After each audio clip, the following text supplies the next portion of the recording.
Mando movie is on a low budget. The Mandalorian and Grogu, which is speculated to be the next major motion picture release of the Star Wars franchise sometime in early 2026, it seems to be operating on a smaller budget.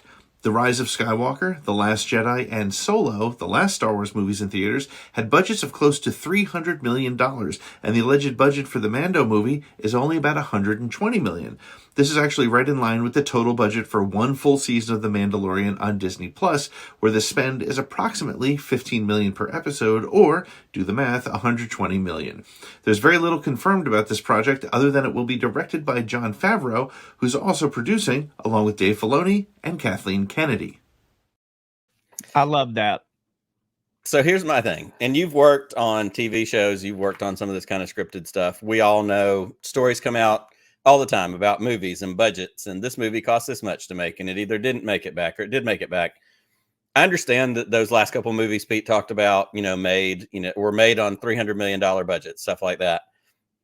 I find it interesting that in this era of Disney Plus, he said, if this one's projected to be 120 million, that's about what it costs to make a season of Mandalorian. Mm-hmm. But here's the thing. I went to Star Wars Celebration in Anaheim a couple years ago, and we got to watch the first 2 episodes of Obi-Wan in a big ass movie theater on a big screen. And it felt like I was at a Star Wars movie. Of course. They've screened Disney Plus shows when they've released or when they've come back out, in movie theaters for people to go see. And you go see it, and the technology, I don't think this is a big deal. Like, if you have the money to spend it, but I don't know that this is a thing. Tell me what you think. It's not a big deal because, number one, it's very rare that a projected budget ends up being the real budget. Right. Number two, it would be insane for anyone to think that they could give this movie the same budget that they would give one that actually fits within the franchise. I know this is in the Star Wars franchise, but within the numbers, like this is not 1, 2, 3, 4. Do you understand what I'm saying? Yeah, it's not a trilogy. It can't be a legacy movie or a saga movie. Yeah. It's not going to do those numbers. I mean, I hope it does, but you can't project that it would. But number 3, and why I immediately said I love it, is because that's going to force them to use more practical effects, right? And it's going to force them to lean more on story, right? Than anything. And Jon Favreau is a wonderful director.